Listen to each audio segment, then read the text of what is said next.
Alléluia. La Pâque du Seigneur, Paul nous dit, c'est bien à tort que vous vous glorifiez. Donc il y a eu un problème qui s'est passé dans la vie de l'église de Corinthe. Et un frère avait pris la femme de son père. Assurément, il n'a pas fait ça directement. Il a certainement pris une femme, peut-être une copine, peut-être une seconde femme, peut-être quelque chose comme Ruben. Il s'est dit que c'était pas important, c'était pas utile. Il ne voyait pas le lien. Et les Corinthiens, qui avaient tous les dons de l'église, certainement ne voyaient pas. C'est pas quelque chose qui était trop évident pour eux. Et quand il a vu cette vie-là, pendant qu'il n'était pas là, et ce n'était pas un jour de Pâques, c'était pas un jour de réunion de fraction des paix, quand il a entendu, il a vu ça, il a dit, faites attention, les frères, et il va donner les fondements qui justifient qu'on ne doit plus vivre comme cela. Que ce que le frère a fait est trop grave. Et il va montrer pourquoi c'est un péché, pourquoi c'est une transgression. Pour cela, Paul, dans son argumentaire, va évoquer le principe de la Pâque. Vous êtes d'accord avec moi? Il évoque le principe de la Pâque pour expliquer que cette chose-là viole le principe de la Pâque de Jésus-Christ. Et c'est pour cela qu'il dit qu'il faut qu'on l'enlève du milieu de l'église. Alléluia. Alors, nous allons donc voir la Pâque du Seigneur et faire la différence entre la Pâque du Seigneur et la Pâque de l'Ancienne Alliance. La Pâque de Moïse. Il a hérité d'une loi plus excellente. Et sa Pâque est totalement différente de ce que nous faisons, de ce que faisait Moïse. Et c'est en cela que nous allons l'étudier et nous allons dignement, nous allons avec connaissance, avec vérité, pouvoir célébrer cette Pâque conformément à ses règles. Toutes faites à ses règles. Il y en a qui font des Pâques où on s'en va donner des trucs aux morts. Donc, toute Pâque a ses règles, toute fête a ses règles. Donc, la Pâque du Seigneur aussi, tu ne peux pas la célébrer n'importe comment. Tu es obligé qu'on t'explique quelle est la différence et comment on célèbre la Pâque du Seigneur. Pour que toi aussi, tu célèbres cette Pâque-là conformément aux règles. On va voir certainement la Pâque de l'Ancien Testament et on va voir la différence, les points communs et les points de divergence. L'Ancien Testament est l'ombre et le Nouveau Testament va donner la réalité des choses. Que Dieu soit béni. Paul donc, voyant une impudicité dans la vie des frères dans l'église, estime que c'est pas comme ça on fête la Pâque du Seigneur. Il dit, c'est une façon de célébrer la Pâque du Seigneur qui n'est pas convenable. Verset 6, c'est bien à tort. En français facile, c'est une erreur. C'est une erreur que tu commets. C'est une tromperie dans ton cœur que vous vous glorifiez. En français facile, mais c'est pas normal que vous êtes fiers de ce que vous êtes, d'avoir la vérité, d'être des croyants, d'être des enfants de Dieu, d'être des fils d'Abraham. Vous vous trompez. D'accord? Bien à tort veut dire tu te trompes. Vous ne pouvez pas avoir de l'impudicité dans votre vie et puis vous allez dire que c'est la Pâque du Seigneur. C'est pas normal. Vous allez voir une première différence entre la Pâque de Moïse et la Pâque de Jésus-Christ. C'est que Moïse fêtait ça une fois par an. Il faisait ça le 14e jour du mois. Mais la Pâque de Jésus-Christ, alors que ce jour-là, ce n'était pas un jour de Pâque, Paul estime que c'est un jour de Pâques. Alléluia. Ils étaient en réunion comme ça. Paul a écrit. Et c'est arrivé chez eux. Il dit, mais est-ce que vous savez que nous fêtons la Pâque? Il dit, oui. Il dit, mais la Pâque que nous fêtons là, on ne peut pas avoir ça. C'est une violation de la fête de la Pâque. C'est comme un jour de fête, de jeûne. Comme les gens commencent aujourd'hui le jeûne. Et puis toi, tu manges tous les jours. Donc dans leur religion, c'est pas normal. C'est pas comme ça on fait le jeûne de 40 jours. Donc ce n'est pas comme ça on fête la Pâque. Alors je veux vous expliquer aujourd'hui sur cette vision, mais on va commencer aujourd'hui, comment on célèbre convenablement, dignement la Pâque du Seigneur. Et Dieu dit, si je t'ai donné, si ton peuple a besoin de connaître mes lois, il faut leur dire. Si tu ne leur dis pas, tu es coupable. Il dit, il faut leur dire afin qu'ils ne se rendent pas coupables. Et c'est pour cela que nous voulons l'expliquer. Donc, C'est une erreur. Lorsque tu as de l'impudicité dans ta vie, c'est à bien à tort que tu te glorifies. Est-ce que j'ai tordu les Écritures? Est-ce que je suis dans les Écritures? Donc ce n'est pas normal que, en tant que croyant qui a célébré la première Pâque du Seigneur, tu es rentré dans la vie de la Pâque, que tu aies de l'impudicité dans ta vie. C'est une erreur de croire, d'être fier d'être enfant de Dieu, de croire que tu es sauvé, de croire que tu es vivant. C'est bien à tort, ça ne convient pas. Ça ne faites pas la Pâque du Seigneur comme cela. Vous vous glorifiez. Ne savez-vous pas qu'un peu de levain fait lever toute la Pâque? On n'a pas beaucoup de temps. Je vais essayer d'aller à l'essentiel et nous verrons dans les enseignements la Pâque du Seigneur. Vraiment que Dieu soit béni. Donc c'est pas normal. Il dit, ne savez-vous pas qu'un peu de levain fait lever toute la Pâque? Effectivement, dans la première Pâque de Exode chapitre 12, on prenait une pâte. Et cette pâte, on ne devait pas mettre du levain. Le levain, c'est ce qui fait gonfler le pain. Donc c'est une pâte, on ne met pas le levain dedans, donc c'est sec. Ça restait sec. Le levain a deux significations dans la Bible. Elle représente premièrement la doctrine des pharisiens. Il dit, gardez-vous du levain des pharisiens. Et c'était la doctrine. Lorsque dans ta vie, il y a une fausse doctrine à laquelle tu crois, tu es une pâte levée. Est-ce que tu comprends? Donc, quand on fête la Pâque, on doit bannir le levain, n'est-ce pas? On doit manger, on doit être une pâte sans levain. Dans l'Ancien Testament, c'était quelque chose d'extérieur, c'était une nourriture, on prenait et on mangeait. Et donc Jésus qui est venu avec une loi excellente, avec la réalité et non l'ombre des choses, est venu dire ce que signifie le levain. Et il dit le levain, ce sont les fausses doctrines. Donc si tu fêtes la Pâque du Seigneur et que tu as une fausse croyance doctrinale dans ta vie, tu commets une faute grave dans la cérémonie de la Pâque du Seigneur. Est-ce que j'ai entendu les Écritures? Est-ce qu'on est dedans? Mais donc tu dois examiner ta vie, tu dois examiner tes croyances, tu dois voir ce sur quoi repose ta foi, pour voir si c'est vraiment ce qui est écrit. Si ta doctrine est instruite de la saine doctrine. Saine, c'est le contraire de polluer, d'impur. Donc quand on dit c'est impur, c'est sale, ça veut dire qu'il y a une saleté qui est rentrée là-dedans.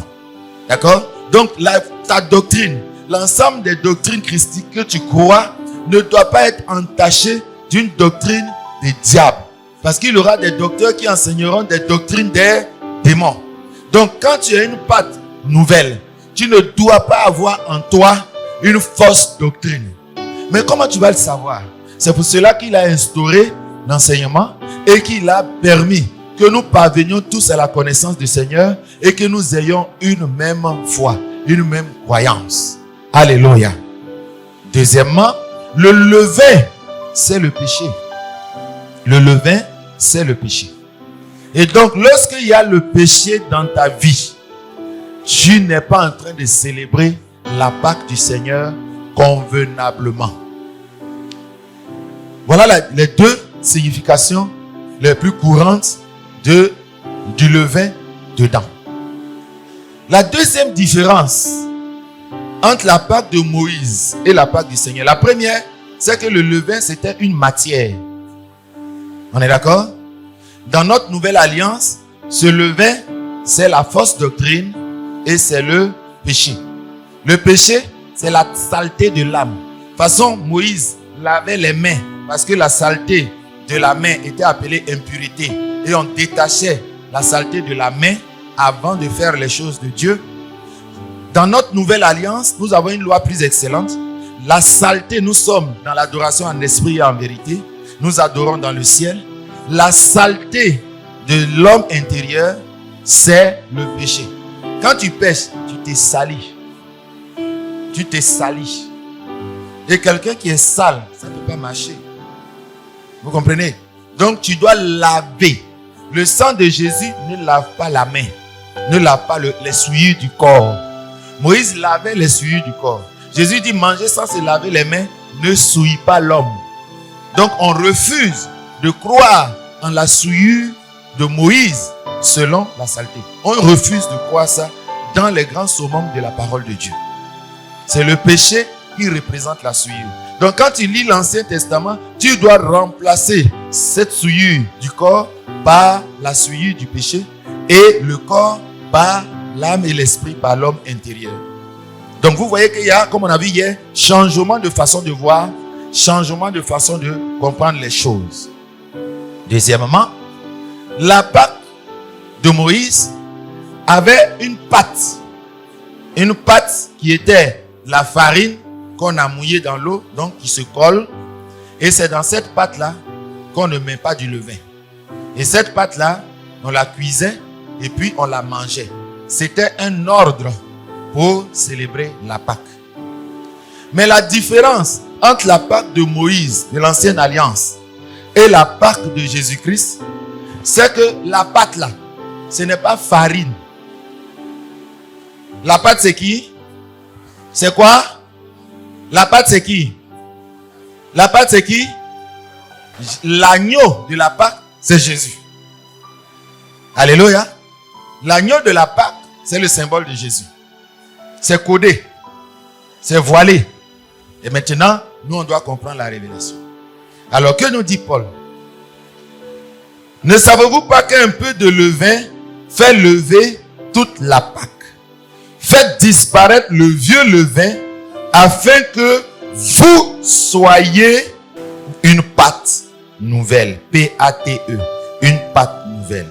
Qui est une pâte? C'est qui? C'est le chrétien.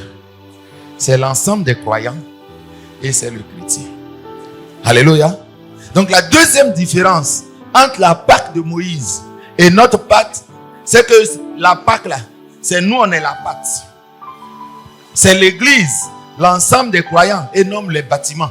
L'ensemble des croyants, nous tous, c'est nous maintenant, on devient la pâte. D'accord? On devient la pâte. Donc lorsque nous nous réunissons pour pouvoir célébrer le repas du Seigneur, la pâte là, c'est nous-mêmes. Est-ce qu'on peut célébrer une fête sans pâte? La Pâque du Seigneur sans pâte. Est-ce que tu peux rester à la maison et puis nous on dit qu'on fête pâte? Est-ce que la Pâque c'est ça là? Est-ce que la vraie Pâque du Seigneur c'est ça là? Ça là c'est symbole. C'est on représente. C'est comme on voit les maisons et puis on fait maquette. Ça c'est maquette. Mais vraie maquette là, on ne dort pas dedans. Ça là, ça représente une maison. Hein? On peut faire maquette de Abidjan. C'est pas Abidjan qui est là. C'est la maquette de Abidjan. Donc la vraie Pâque du Seigneur, la pâte concernée, c'est toi. Mais pourquoi c'était voilé? C'est pour cela que je te dis que Dieu a descendu son esprit dans des dons. Le ministère de la parole, parce que tu en as besoin. Tu ne peux jamais lire toi seul et puis comprendre tout ça. Il dit si ce n'était pas nécessaire, il ne l'aurait pas fait. Et il a pourvu à cela. C'est pour cela que pour compléter tes connaissances, tu dois te soumettre au don de l'esprit. Alléluia. C'est une révélation pour toi aujourd'hui. Que Dieu te bénisse. Donc moi je suis la pâte. Donc pour fêter là, il faut que la pâte soit là. Et la pâte là, on la prend beaucoup en fonction du besoin du moment. C'est pas ça? Bon, la maquette là, la Pâque, la maquette, ça ressemble à la réalité. Donc c'est la réalité non vivante. C'est l'ombre d'une réalité. Ça c'est l'ombre, c'est toi la réalité. Donc dans l'ombre, si je fais comme ça ma main en réalité a combien de doigts? Est-ce que mon ombre peut avoir 4 doigts? Même si c'est pas, on voit pas les couleurs, mais il y a quelque chose qui ressemble quand même. On est d'accord? Donc, quand on préparait la maquette de la Pâque du Seigneur, on a tenu compte du nombre de pâtes. Quelqu'un a compris quelque chose? On a tenu compte du nombre de pâtes. La Bible dit, si l'agneau là est trop beaucoup pour que tu manges toi seul, tu invites qui? On invite qui? Le voisin. Pourquoi? Parce que ça ne doit pas rester. C'est pas ça? Tout doit finir le même jour. Bon, à votre avis, les sœurs qui ont préparé la maquette, elles ont fait la maquette. Si Abidjan a 10 routes, dans la maquette, on va voir D. Donc, elles ont préparé parce qu'elles comptaient qu'on aurait autant de morceaux que de chrétiens, que de frères. C'est pas ça? Donc, on suppose que la maquette comporte toutes les pattes. L'ensemble des chrétiens de l'église de Yopougon. Maintenant, on finit de regarder la maquette. On cherche maintenant la réalité. Maquette et puis réalité. C'est pas la même chose. Ils ont trompé le Seigneur. Notre église a trompé le Seigneur. Alléluia. C'est pour cela, le jour du repas du Seigneur, n'accepte pas que ton voisin ne soit pas là. Va le chercher. C'est-à-dire, tu arrives, tu t'assois, tu ne le vois pas, tu sors, tu l'appelles. Voisin, on dit la pâte là, c'est un seul pain. Le pain veut dire, toi et moi, on doit être collés. On doit être toujours ensemble. Mais tu es où? Parce que tu vas mélanger ma pâte. On va voir tout ça. Et je n'ai pas le temps aujourd'hui. Donc aujourd'hui, la maquette ne représente pas la réalité. Or le Seigneur, la vérité c'est quoi? C'est la réalité. Donc le Seigneur vit sa Pâque avec la réalité. Et donc la vraie Pâque n'est pas la maquette. La vraie Pâque, c'est toi et moi qui la célébrons. Et la pâte, c'est l'église, c'est toi et moi. Alléluia. Est-ce qu'on est dans les Écritures? Est-ce qu'on a entendu les Écritures? Amen. Maintenant, lorsque on fête cette Pâque, on doit veiller à ce que le levain ne soit pas dans la pâte. D'accord? On est d'accord, non? Est-ce qu'on fête la Pâque avec du levain? Non. Donc, on doit veiller à ce que le levain ne soit pas dans la pâte. Alors, qu'est-ce que le levain? Troisième différence entre l'Ancien Testament et le Nouveau Testament. Le levain, comme on a vu dans le premier, c'est quoi? C'est le... Qu'est-ce que le péché? C'est la transgression de la parole de Dieu. Donc, lorsque la Bible dit qu'il faut te discerner toi-même, ça veut dire qu'il faut regarder en toi, est-ce que ta Pâque là, la pâte que tu as fait là, il n'y a pas le levain dedans? En français facile, est-ce que dans ta vie, il n'y a pas péché dedans? Est-ce que tu n'as pas violé les lois de Dieu? Alors, comment on peut nous dire qu'on peut vivre dans le péché et puis Jésus va nous sauver, il sera content de nous? Est-ce que c'est normal? C'est comme un enfant dit, si tu insultes ton papa va te bénir tous les jours. Est-ce que ça peut marcher? Mais il faut être fou pour penser ça. Mais c'est normal. Parce qu'il y a intelligence renouvelée et puis il y a intelligence obscurcie. Mais c'est que même à la manière des hommes, c'est-à-dire la morale même n'accepte pas. Comment vous voulez que le spirituel accepte ça? Comment vous voulez qu'on accepte ça? Et pourquoi toi tu as cette conviction doctrinale dans ton cœur? Et tu vis avec ça? Est-ce que c'est normal?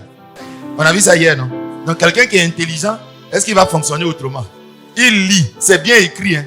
Et puis il se ment à lui-même. Il dit, oh, c'est pas vrai. On dit, celui qui vit comme ça, il ne sera pas sauvé. Il dit, oh, c'est pas vrai. Il regarde lui-même. On voit des gens qu'on a tués à cause de ça. On voit dans l'Ancien Testament les adultères qui ont dit dehors. Et puis lui, il se ment lui-même. Il dit, je vais rentrer. Qu'est-ce qu'on peut faire pour quelqu'un comme ça? On ne peut pas réveiller quelqu'un qui ne dort pas. C'est possible. C'est possible. On dit, réveille-toi, toi qui... Mais s'il ne dort pas, comment on va le réveiller? On ne peut pas le réveiller. Alléluia.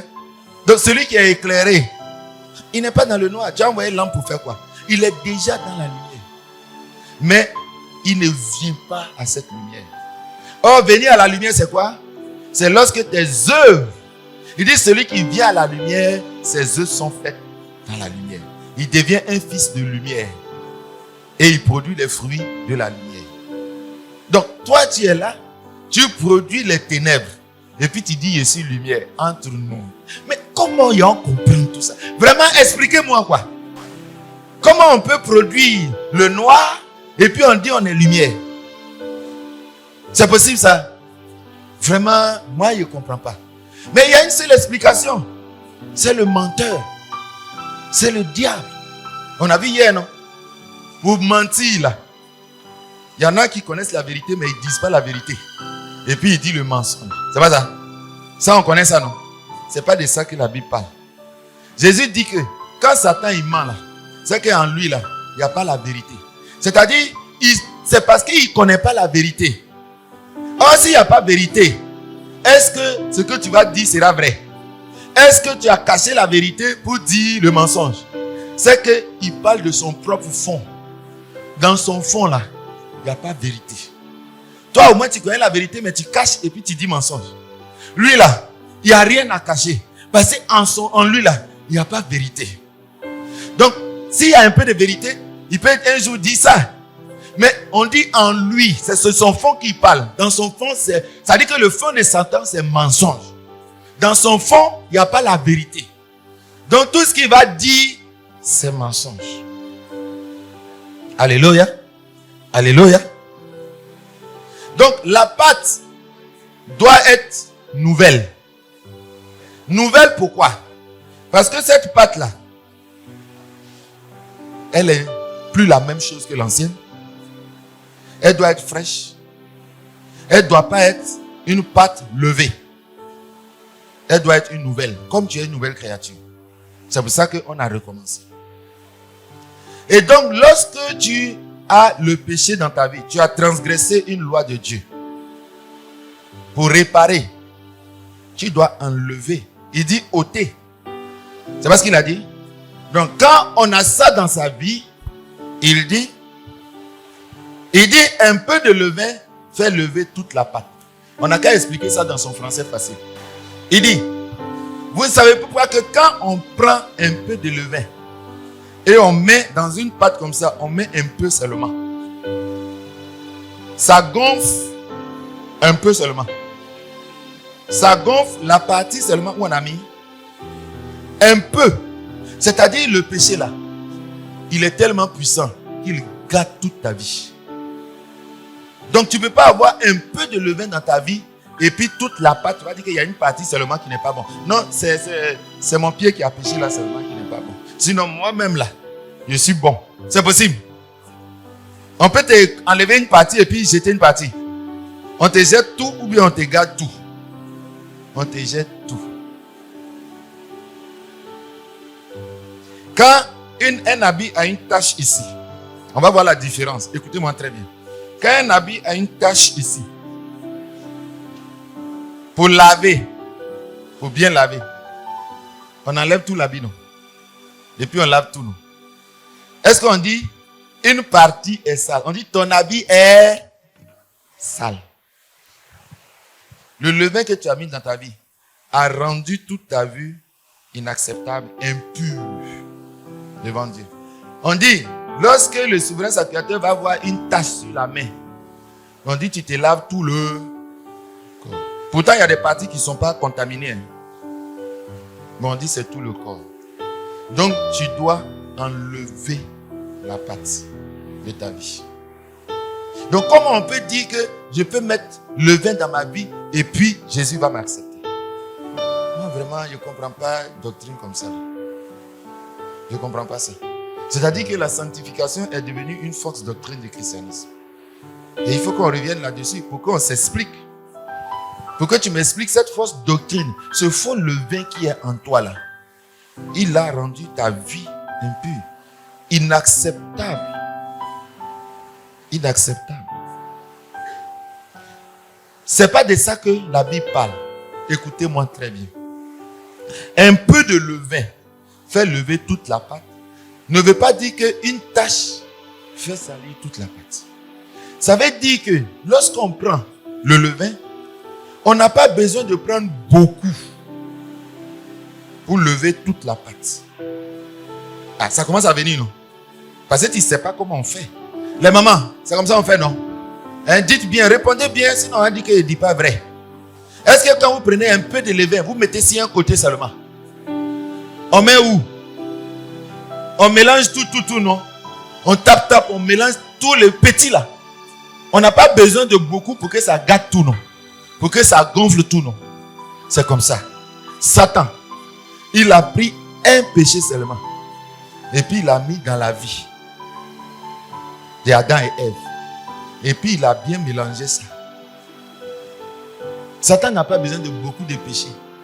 On n'a pas besoin de beaucoup de péchés pour être une pâte levée, pour être une pâte impure.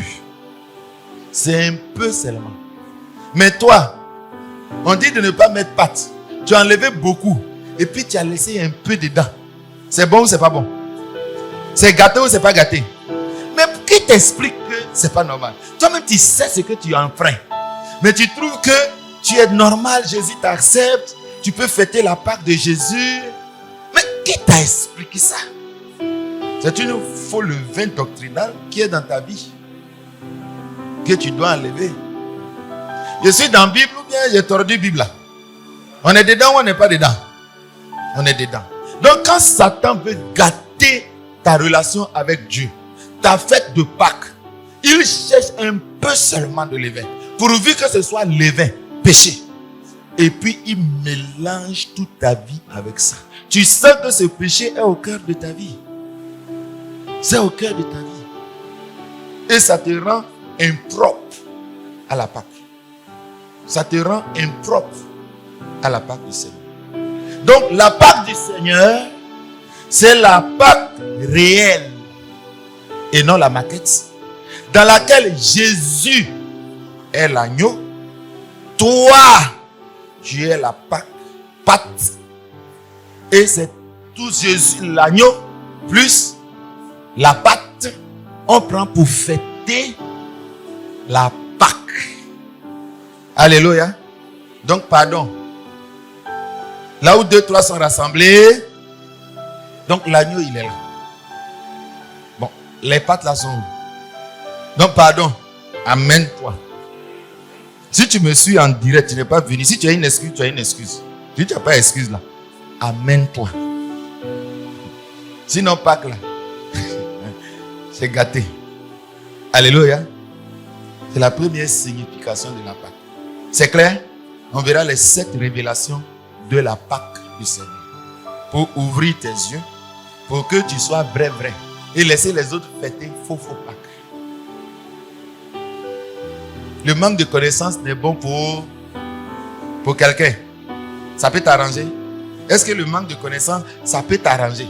Donc tu dois forcément te dire que la connaissance fait qu'il y a des choses que je ne peux pas avoir dans ma vie, que je ne peux pas faire dans ma vie. Donc ça gâte forcément quelque chose en toi. Ne pas connaître la parole de Dieu, ça gâte forcément quelque chose dans ta vie. Ça gâte quelque chose. L'enseignant va vous dire le manque de connaissance, qu'est-ce que ça gâte exactement? Il va sonder les Écritures et puis il va vous dire ce que ça gâte réellement. Mais toi, tu penses que ça gâte rien. C'est une erreur. Vous êtes dans l'erreur, l'esprit de l'erreur t'a induit en erreur. Alléluia. Alléluia. Maintenant, cette pâte étant le péché, il va donc dire, faites disparaître. Le mot disparaître veut dire quoi? C'est ce que Éphésiens explique. Faites disparaître. S'il y a un peu, est-ce que ça a disparu? Ça dit, il fait comme ça, il disparaît et puis on voit mon pied. J'ai disparu? Non, c'est une partie qui a disparu. On dit, j'ai disparu? On dit non. Comment? On dit non, on voit ton pied. Est-ce qu'il va dire non, c'est que j'ai disparu? Faites disparaître. La vie chrétienne, le travail dont Jacques parle, c'est de faire disparaître le vieux levain de notre vie. Voilà à quoi consiste le christianisme. Il a préparé les bonnes œuvres qui doivent être dans notre vie. Dans la pâte, on peut mettre de l'huile. Ça n'enlève, ça ne fait pas lever le pain. Donc, il va mettre des choses dans notre vie, dans notre pâte, sans le lever. Si Jésus se trompe et puis il met le levain dedans, il a gâté la pâte. Donc, il ne veut pas que toi, tu mettes le levain dans ta vie. Donc, le levain, dans les mamans, quatrième différence entre la Pâque de Moïse et puis la Pâque du Seigneur. Moïse dit, faites disparaître tout le levain. On va le voir. On enlève tout le levain, on enlève. Lorsqu'on fait une pâte et qu'on met le levain dedans, qu'on a mélangé, un petit péché seulement, un peu de péché gâte tout. Tu ne peux pas être saint, pur. Donc, quand on a fini de mélanger, est-ce que tu peux enlever le levain que tu viens de mettre là dans la pâte? C'est possible? C'est possible? Est-ce que dans la pâte, on peut faire disparaître le levain qu'on a mis dedans? C'est possible? Mais donc, Paul nous dit que il faut faire disparaître. Ça veut dire que c'est encore une quatrième différence. C'est qu'avec Moïse, quand la pâte, on a mis le levain dedans, on ne peut plus enlever. Mais dans la pâte de Jésus, lui, il ne couvre pas. Il ôte le péché. C'est le seul agneau qui peut ôter le péché. C'est ça qui fait sa différence. Dans l'Ancien Testament, on couvrait, parce qu'on ne peut pas enlever. On cachait. Et chaque année, ton pain tu as pris pour cacher là, le vent enlève. Chaque année, Dieu fait ça enlève. Donc tu dois venir encore offrir pour cacher. Mais nous là, si on a fait disparaître, on peut cacher. On ne cache plus. Donc, quatrième différence, c'est que s'il y a la pâte, il y a le levain dans ta vie, on peut enlever ça. On peut faire disparaître. Non seulement on l'enlève de la pâte, mais on la fait disparaître autour de la vie de la personne, dans son lieu. On fait disparaître dans toute la maison. Il ne doit pas avoir de levain. Parce que le vent peut prendre et puis ça va tomber dedans. On fait disparaître. Tout ton environnement, tes relations qui peuvent faire rentrer la pâte, péché en toi. Il faut que tu aies une distance de levain. Il dit, faites disparaître le vieux levain afin que vous soyez une pâte nouvelle. Donc ça veut dire que le levain est dedans. Donc je dois faire enlever.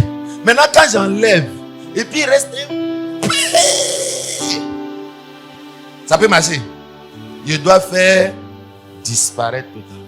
Disparaître veut dire ça n'existe plus. C'est pour ça Éphésiens dit qu'on ne nomme plus ça. Vous ne devez plus. Toi tu es dans, vous ne devez pas faire de temps en temps. Toi tu es encore dans de temps en temps. C'est pas ça. Ça arrive, non, le péché là de temps en temps. Et puis il y a les graves et puis il y a les moins graves. Toi, c'est les graves là. Il y a dedans. Ça fait une matrice. Grave. Et puis, ça existe comment? Très peu. Peu. Un peu plus. Passablement. Beaucoup. Très beaucoup. Ton point là, on met ça où? Très grave péché. Beaucoup dans ma vie. Ça peut marcher. Ça ressemble pour ce qu'on a dit dans la Bible. Mais qui te convainc d'une doctrine comme ça? Et puis tu es tranquille, tu fais ce que tu veux pas. Paul dit, normalement quand quelqu'un fait comme ça là, Paul dit, qu'est-ce qu'il doit faire? Il dit, verset 2, il dit, on entend dit généralement qu'il y a parmi vous de l'impudicité. Virgule. Ça dit que l'impudicité même, il trouve que c'est un levain qu'il faut enlever. Et il dit, mais c'est une impudicité telle. C'est-à-dire, c'est degré maintenant, non? Quand on dit tel, c'est qu'il y a degré. Mais souvent, on dit non, péché, c'est péché. Il n'y a pas grave, il n'y a pas péché. Non. Un péché mène à la mort.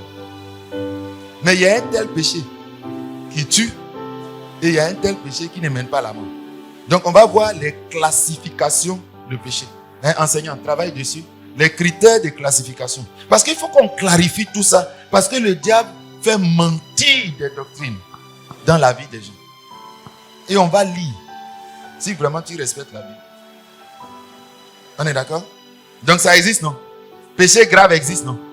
On a lu plusieurs fois. Il y a grave péché. On a vu, non? Et puis on a vu très grand péché. Donc il y a grand et il y a très grand.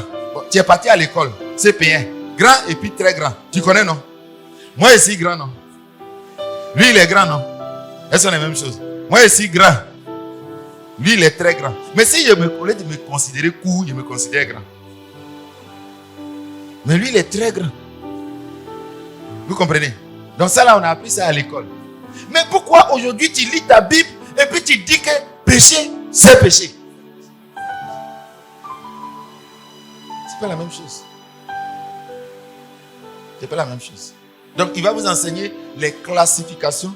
Et une fois qu'il a donné les critères de classification, il va classer les péchés selon leur gravité. Toute loi a ça. 1 an de prison, 20 ans de prison. C'est le mal, non? Mais il y a sa catégorie. Ce qui est aussi, ça va en prison. 1 an de prison. Tu vas en prison, tu ne vas pas en prison. Voilà. Tout péché, il y a des péchés qui mènent en prison. Maintenant, parmi les péchés qui mènent en prison, il y a maintenant le critère de durer en prison et ne pas durer. Là aussi, il y a différence. Il y a des péchés, tu vas durer petit. Tu vas durer un peu beaucoup. Tu vas durer beaucoup. Tu vas durer très beaucoup. Je t'aurais dit Bible là, ou bien je suis dans la Bible là. Alléluia. Enlève le levain de la fausse doctrine dans ta vie. Quatrième différence, c'est que Christ est selon l'apôtre Paul. Lorsque le levain est dans une pâte, on n'a pas besoin de jeter la pâte pour aller chercher une nouvelle. Sinon, si on te jette, on ne peut pas te créer des. Donc, on est obligé d'enlever cette pâte-là en toi, de la faire disparaître. Or, qu'est-ce qui fait disparaître le péché? Comment on peut faire disparaître la saleté dans la vie d'une personne? Si vous confessez vos péchés, il est fidèle et juste pour vous les pardonner. Et le sang de Jésus-Christ vous, dites ça fort, non? Purifier veut dire quoi? Rendre, quand on dit quelque chose est pur, hein, les mamans disent le mot. Propre. Le contraire de sale, c'est propre. C'est pur. On nous fait publicité des... Hein, vous connaissez, non? Et puis on dit que linge pur. Ça veut dire qu'on a enlevé saleté là-dedans. Le sang de Jésus là, ça fait comme homo. Quand tu mets ta vie dedans, c'est rouge, hein? Mais tu ne sors pas rouge, tu sors blanc. Il y a le sang dans le corps de l'homme, hein? Mais quand on pisse là, on ne pisse pas le sang. On pisse blanc. On pisse l'eau. Mais l'eau là, sort où? C'est dans le sang là. Parce qu'il y a quelqu'un qui trie. Le sang de Jésus, c'est comme ça il fait. Un bon homo, quand tu mets ton habit dedans, tu prends eau javel. Quand tu mets habit dedans, et puis eau javel là, où tu as mis eau javel bien là, ça fait trou dans l'habit. C'est bon. Tu dis non, je veux fort là. Mais un bon homo, un bon javel qui est fort, ça ne doit pas faire du mal à habit là. Un bon homo, il attaque la saleté et puis il laisse tranquille les habits. C'est ça, non? Voilà. Donc le sang de Jésus là, ça lave le péché. Et puis ça enlève le péché dans sa vie. Et puis ça ne fait pas problème. Ça fait, il devient nouveau.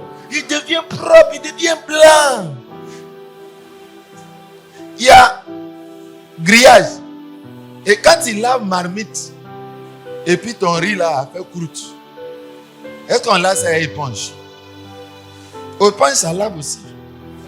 Mais il y a des trucs dans marmite là.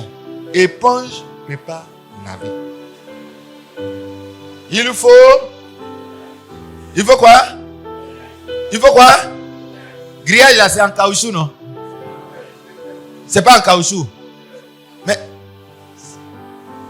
on va gratter dedans. Est-ce que mamie t'appelle des grillages s'il veut être propre? Voilà.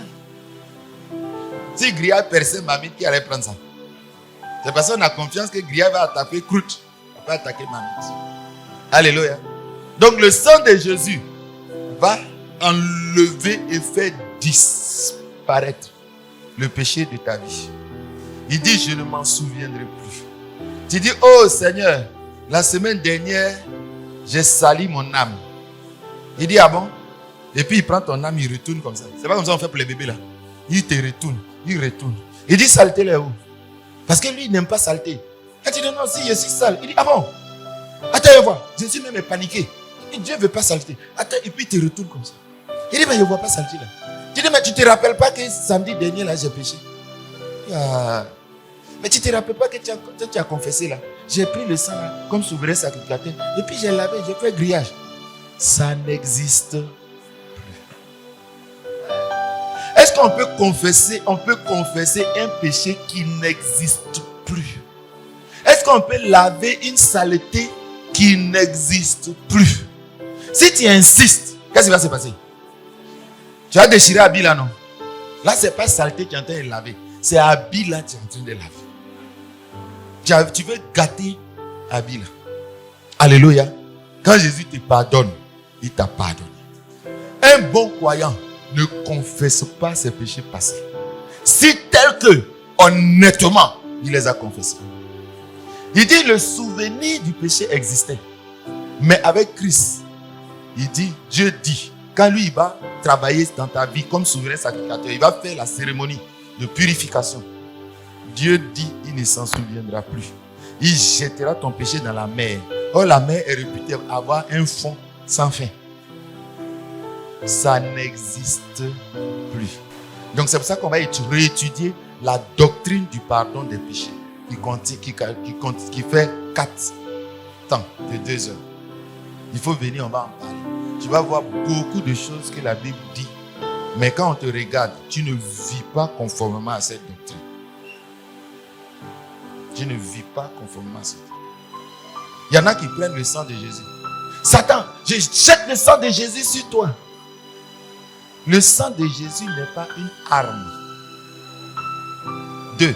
Elle n'est pas une arme offensive. Arme offensive veut dire une arme on prend pour lutter. Si vous jetez le sang de Jésus sur Satan, ça ne fait rien. Il va danser. Il va dire, il faut mettre encore.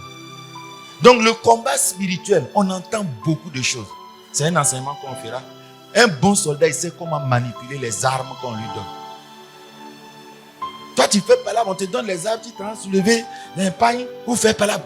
Tu veux frapper soldat. Le gars, il regarde, tu attrapes pagne et puis tu viens. Tu veux faire comme ça. Il va avoir peur. Prends l'Ancien et le Nouveau Testament. Est-ce qu'on prend ça pour aller mettre ça sur un démon? Tu as déjà vu ça? Mais pourquoi tu fais ça? Mais je connais ce que tu fais.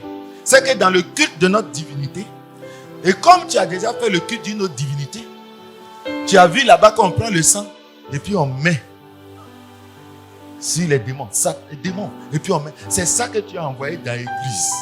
Mais cette divinité-là, sa cérémonie-là, on ne fait pas ça. Le sang là, c'est sur toi tu mets. On mettait ça sur ta mère. Est-ce que tu prends pour mettre sur la maison de quelqu'un? Est-ce que tu peux prendre pour mettre sur la maison de quelqu'un? Je ne sais pas pourquoi on fait ça. Mais est-ce qu'on regarde notre Bible là même pour savoir adorer Dieu là? On a inventé.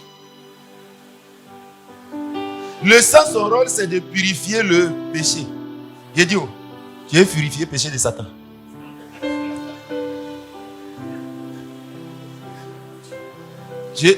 Quelqu'un, tu veux faire du mal. Et puis tu verses sang de Jésus sur lui. Tu es en train de les arranger ou bien tu es en train de les déranger.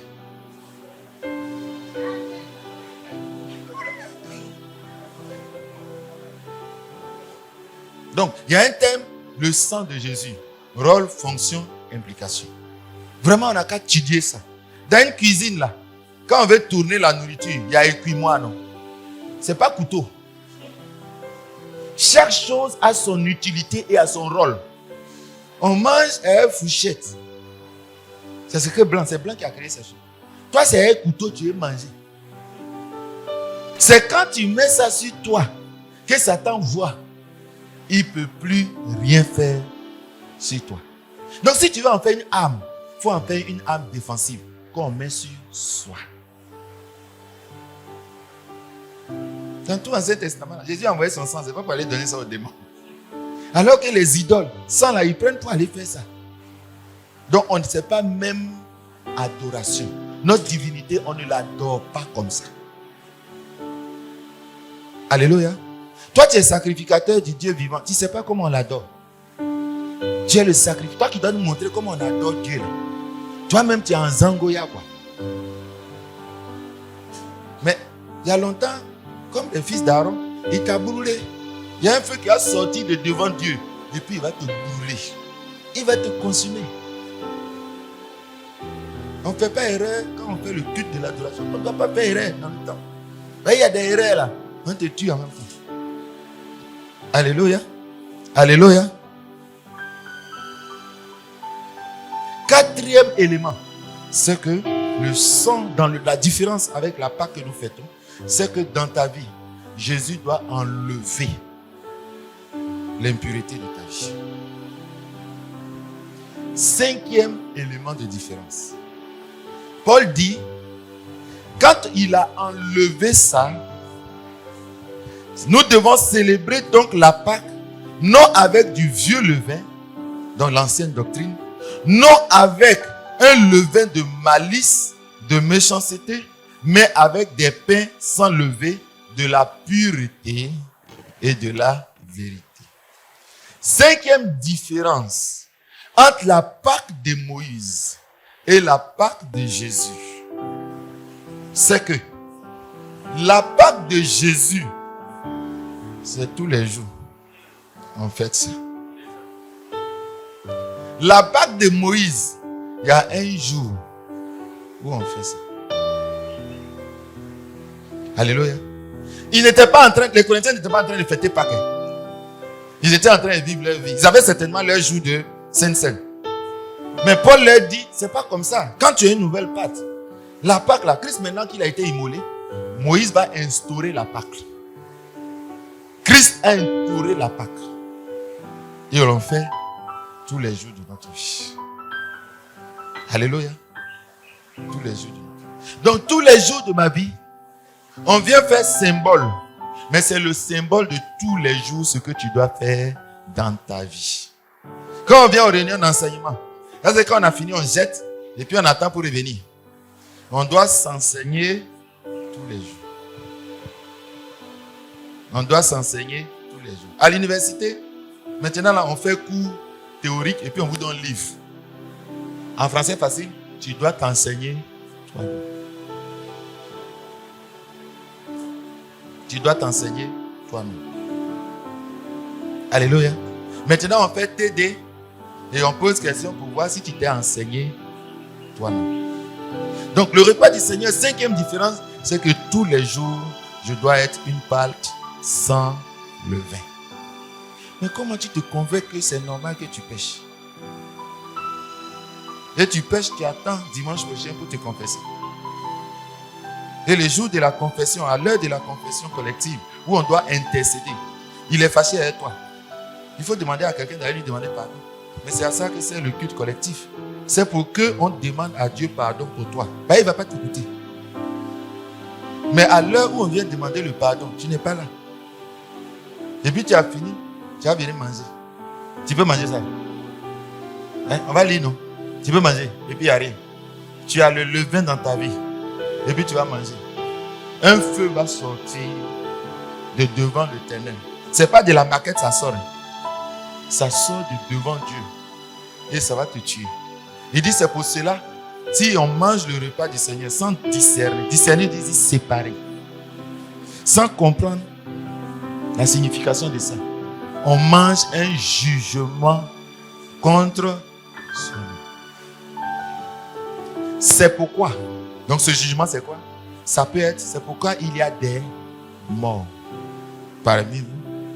Il y a des malades.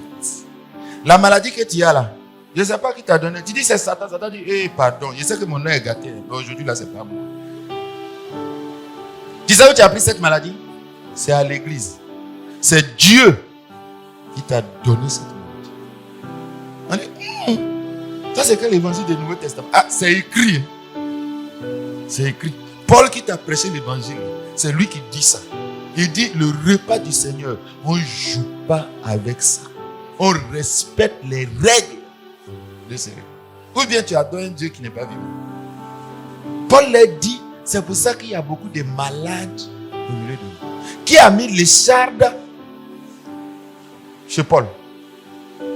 C'est Satan? C'est Dieu, non? Donc, Nouveau Testament, on fait ça encore. Ça existe aussi. Mais on a dit la grâce. Que Dieu, là, il s'en fout maintenant. Que maintenant, on est zango. Qu'il ne regarde plus. Tu as fabriqué un autre Dieu qui n'existe pas. C'est dans ta tête que ça existe. Mais ce n'est pas Dieu que Paul prêche. Ce n'est pas Dieu que Paul prêche. Tu as fabriqué un Dieu de la liberté. Tu as fabriqué toi-même ton culte. Le sang de Jésus, c'est quoi? Le jour où on va trouver un médicament de sida, ça va être chaud. Hein? Qui va payer capote? Qui va freiner? Ça veut dire que c'est tout ton corps, tu as plongé. C'est pour ça qu'on n'est pas pressé de trouver un médicament. Dieu lui-même, il bloque ça un peu. Quoi. Et Satan veut augmenter le péché du sexe. Lui, il veut bloquer. Qu'est-ce qui a fait qu'on a détruit le Sodome et Gomorrhe? Quel est le péché manifeste qu'il a fait? C'est le péché de bouche. C'est le péché de... C'est le péché de quoi? Ça sera la même chose à la fin des temps. Toi, tu augmentes pour toi, non? Au lieu que tu n'as qu'à enlever, faire disparaître. Mais commence par diminuer pour faire disparaître. L'objectif, c'est de disparaître. Toi, tu as diminué. Bon, si on diminue radio là, ça joue ou ça ne joue pas? Bon, tu veux diminuer, tu vas enlever supprimer. Bon, j'enlève supprimer. D'accord? Utilisons diminuer. Je diminue jusqu'à... Je mets 0. Ça sonne ou ça ne sonne pas? Ça ne sonne plus, non? Bon, diminue jusqu'à 0. Diminuer jusqu'à 0, c'est faire disparaître le son. Celui qui a mis 0 là, il dit que ça veut dire qu'il n'y a pas son. Donc si tu aimes le mot diminuer, diminue jusqu'à ça n'existe plus. Alléluia. Donc la 5e différence, c'est que cette Pâque-là, on la vit avec elle tous les jours.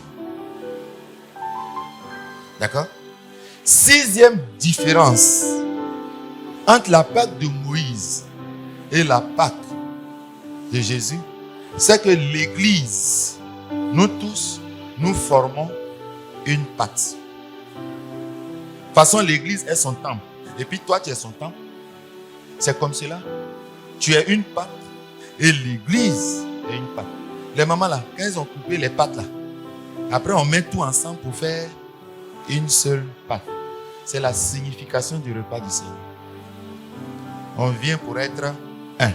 Deuxième vision du sens de la Pâque. C'est pour ça que celui qui divise l'Église, celui qui trouble l'Église, Dieu le, tu vois, tu ne connais pas. Dieu le troublera. Celui qui trouble l'Église, Dieu le troublera. Il a dit dans l'Ancien Testament, tu trouves normal de troubler les eaux pour que mes brebis boivent une eau troublée? Donc dans le Nouveau Testament, celui qui trouble l'Église, Dieu le laisse. Dieu le laisse. Dieu le laisse. Bon, c'est quelle doctrine tu crois? Dieu le troublera. Comme de Dieu, étudier troubler dans l'Ancien Testament, dans le Nouveau Testament.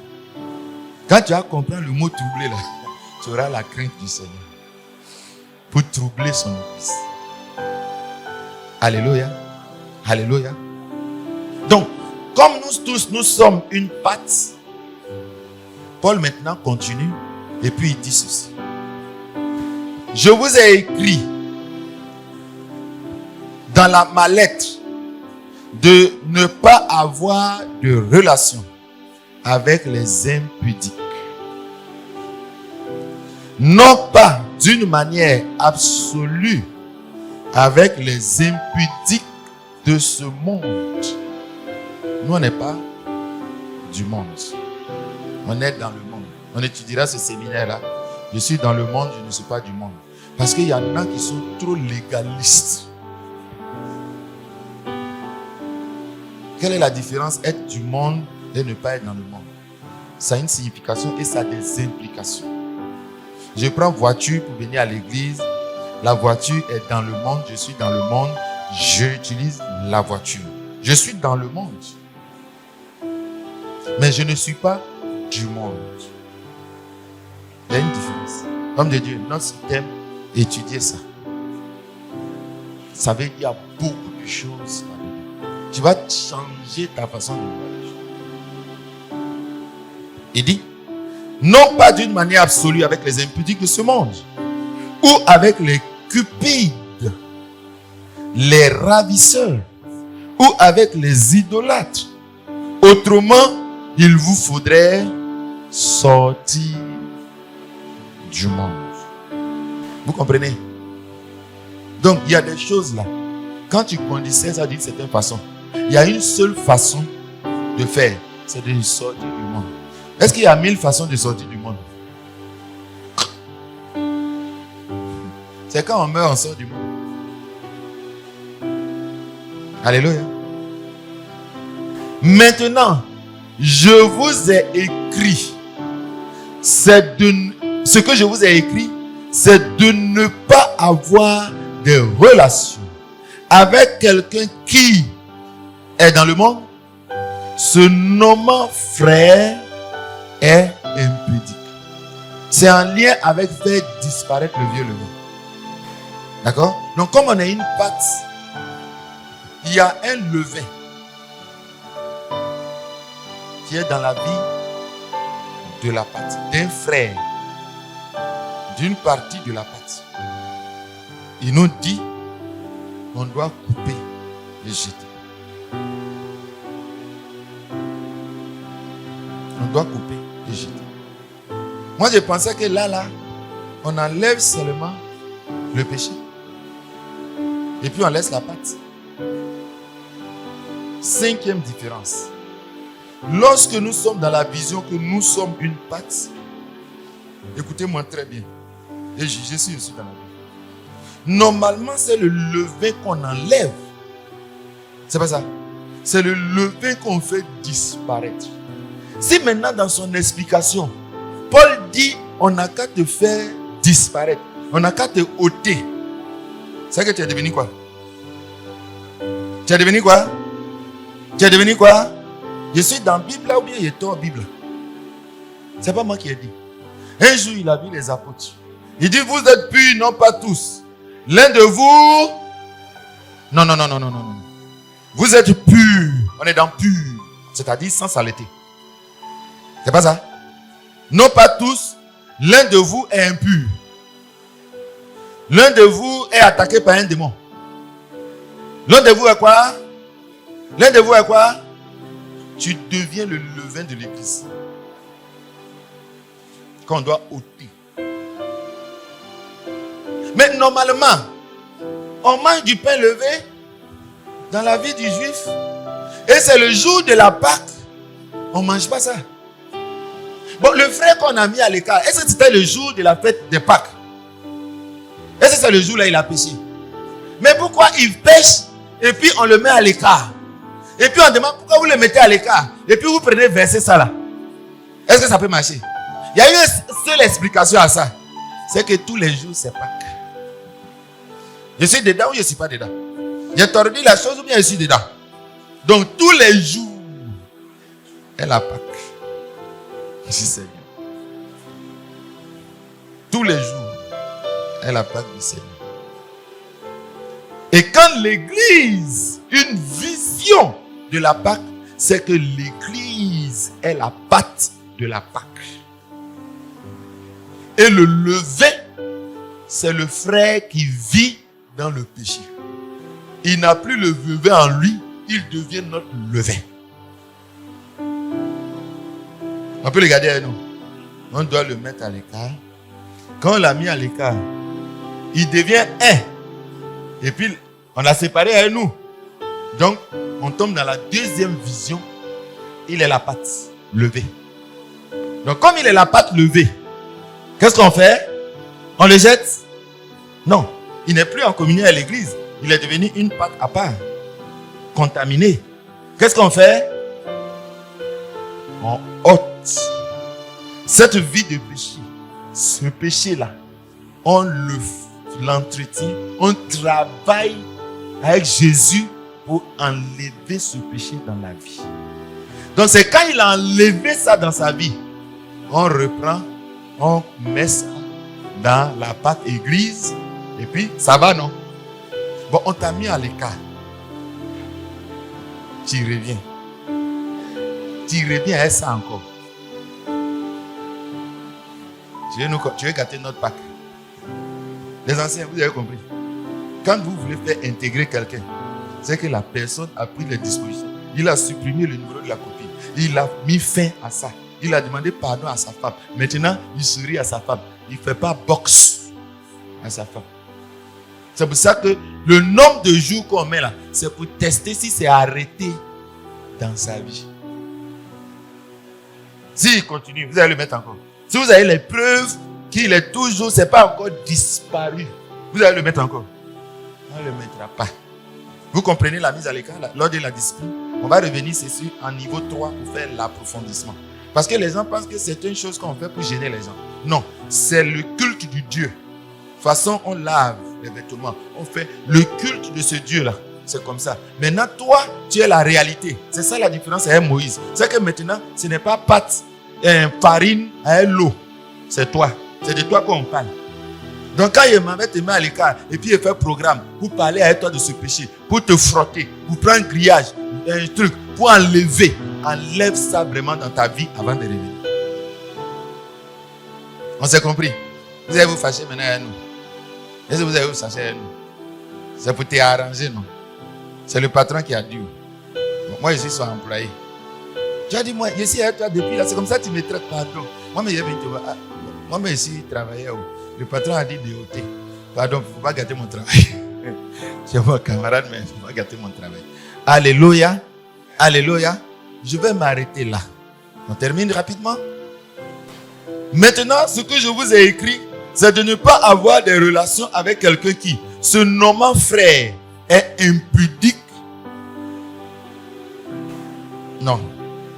Ce nommant frère est contaminé par l'impudicité.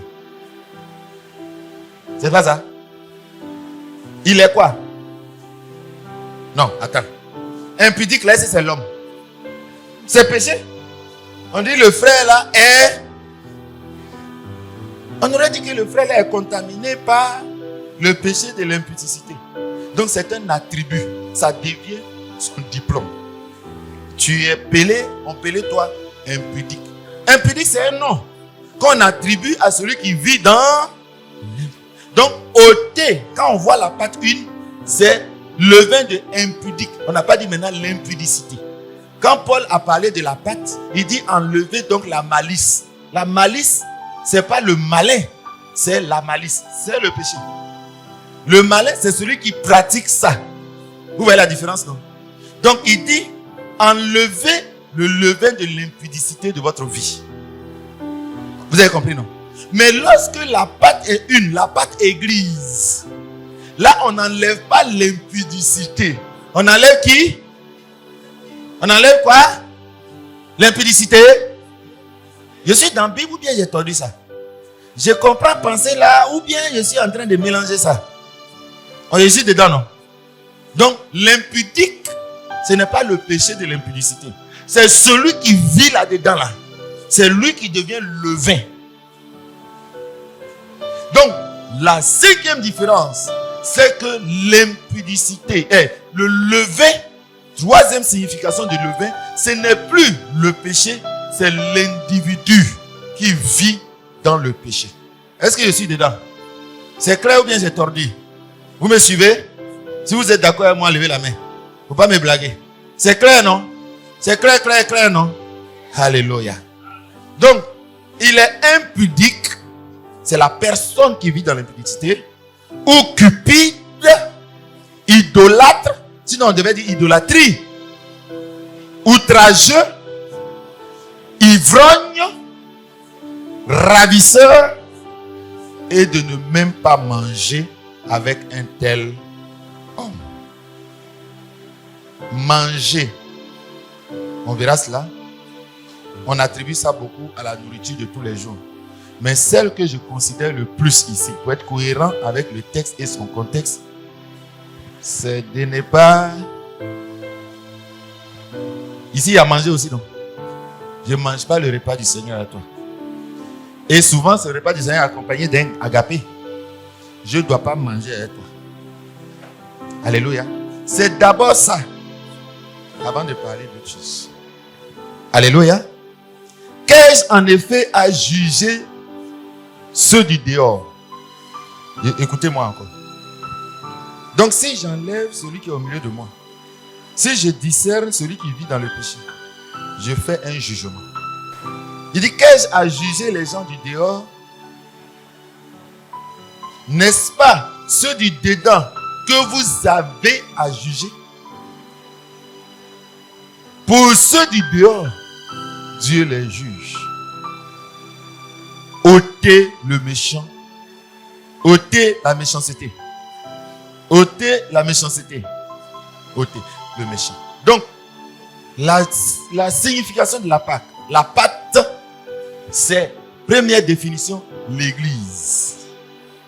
Deuxième définition, l'individu. Donc, quand on est dans la vision de l'église, le levain, c'est une personne. C'est celui qui pratique. Il ne fait pas une fois, il est dedans. Il devient le levain de l'église. Et pour fêter cette Pâque-là, quotidienne, on doit le ôter de la communion. Comme ça, il tombe dans la deuxième vision. Lui, il est la pâte, péché est le levain. Quand l'église est la pâte, le levain, c'est l'individu qui vit dedans. Quand l'individu est la pâte, le levain, c'est pas lui, c'est le péché. On doit débarrasser, il doit enlever ça de sa vie.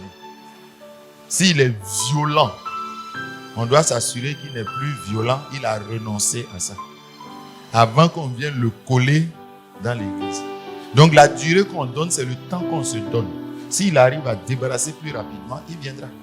Et lui qui travaille dessus doit s'arranger pour que dans ce délai-là, la personne se libère de ça. La parole va le délivrer. La prière et tout ce que vous allez faire, c'est une cérémonie du sacrificateur pour enlever la saleté. Il va mettre les yombos, les homos, il va mettre les javels pour débarrasser la personne de ce péché. Donc généralement, j'accompagne la personne, il me donne le numéro de la copine ou du copain, je vais le rencontrer pour débarrasser ce copain-là de sa vie. Vous comprenez? Donc ce n'est pas verser seulement en lit. Tu dois débarrasser la vie de sa personne, son environnement du péché qui le contamine si facilement. Paul dit, libérez-vous, délivrez-vous de ce péché, du péché qui vous contamine si facilement. Alléluia. Alléluia. Donc ce matin, nous allons nous lever et nous allons faire disparaître. Faire disparaître, c'est la prière de confession. Pour que le sang de Jésus nous purifie.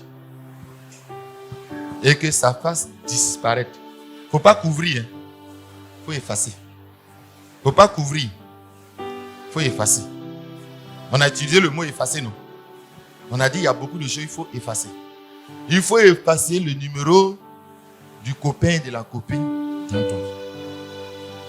Vous allez voir le mot effacer. Quand vous allez étudier le pardon des péchés, vous allez voir effacer.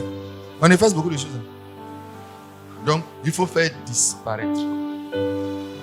Si tu ne fais pas disparaître, le jour où on va t'attraper, c'est toi, on va faire disparaître de l'église. Puisqu'il faut faire disparaître le levain, non?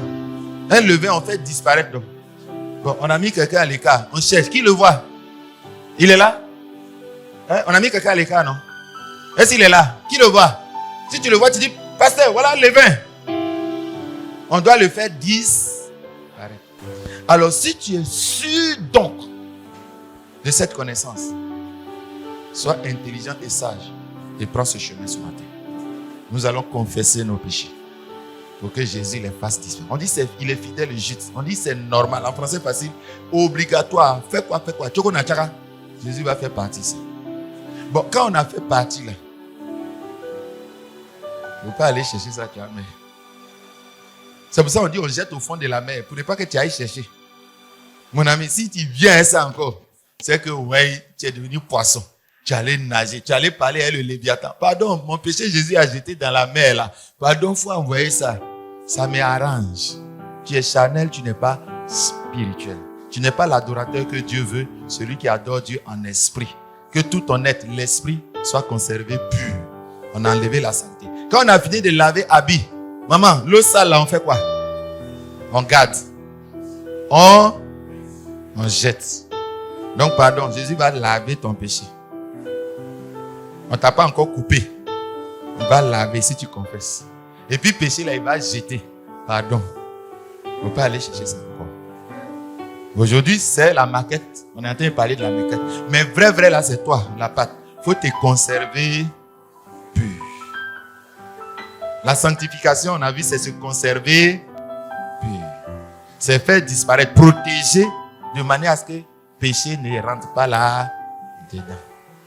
Quand on veut avoir la protection divine, l'une des protections de Dieu, c'est ça. Abimelech a dit, mais toi-même Dieu, tu sais que tu me connais. Tu sais que c'est parce qu'il m'a trompé. Il dit, c'est parce que je te connais. Je sais que tu vis, tu ne veux pas pécher.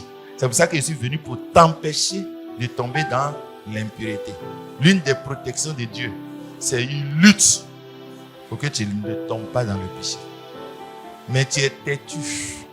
Têtu en français de Dieu, il dit, tu as le cou droit. Un coup comme ça. On dit retourne. Tu dis mon cou est bloqué, il ne peut pas faire demi-tour. Il dit cou qui est bloqué, paralysé, on ne peut pas faire demi-tour. Il fait quoi avec ça? Il tourne ça. Il dit je brise. Je briserai ta nuque. Pourquoi Dieu n'a pas mis pied comme ça et puis il n'a pas mis l'autre ici? Parce qu'on ne marche pas par derrière. Ceux qui marchent par derrière, on les connaît, non? C'est cherché. Se repentir, puis dit se détourner. Celui qui confesse ses péchés, les avoue et les délaisse, obtient miséricorde. La miséricorde de Dieu, là, il ne la donne pas comme ça. Il les donne à ceux qui les avouent et qui les délaissent. Il dit femme, il a appliqué la grâce. On va étudier ce texte-là en prédication. Il a vu cette femme adultère, il a appliqué la grâce. Personne ne l'a condamné. Il dit, moi je ne te condamne plus. Ça c'est la grâce. C'est la grâce, non? Elle peut continuer, non? Pourquoi? Mais il faut qu'on pêche afin que la grâce abonde. C'est pas ça? Tu as lu le verset là. Paul dit, c'est pas normal. Tu ne dois pas continuer parce que la grâce ne surabondait pas. C'est quand tu as fait et puis tu t'es repenti là. Là où ton péché est beaucoup, là, il va surabonder. Il dit, femme, va et recommence. Mais qui t'a convaincu de cette doctrine? Le patron lui-même qui donne grâce, qui enseigne la grâce, qui est lui-même la grâce. Il dit, va et ne recommence plus. Si tu recommences, il n'y a rien, non? Il n'y a rien, non? Sinon, ta condition, moi je pensais qu'il dit sinon, ça sera. Il dit, ta condition sera quoi? Bon, puis là, ça veut dire quoi? Ça sera la même chose? Non, ta condition sera la même chose comme avant. Ça veut dire que si ta vie était sainte, tes problèmes étaient comme ça. Il dit, ta condition sera comment? Mais comment toi tu crois que ta condition est la même chose? Je suis enfant de Dieu. On dit ça sera pire. Toi tu dis non. Au contraire, tu dis ça sera meilleur. Ta condition sera... Ça sera la même chose. Ça sera la même chose. Ça sera pire. C'est pour ça que ta condition est pire. Alléluia. C'est clair, clair, clair. On peut enlever ça encore dans ton cœur. Si tu as compris, Satan peut te convaincre encore d'autres choses. Oh, On a enlevé le levain de la fausse doctrine. Et on a posé maintenant en toi la pâte nouvelle de la vraie doctrine. Attrape ça. Ne fais pas comme les Galates. Ne change pas de berger. Ne change pas de doctrine. Ce que Dieu t'a donné, garde-le jusqu'à ce qu'il vienne. Nous prions.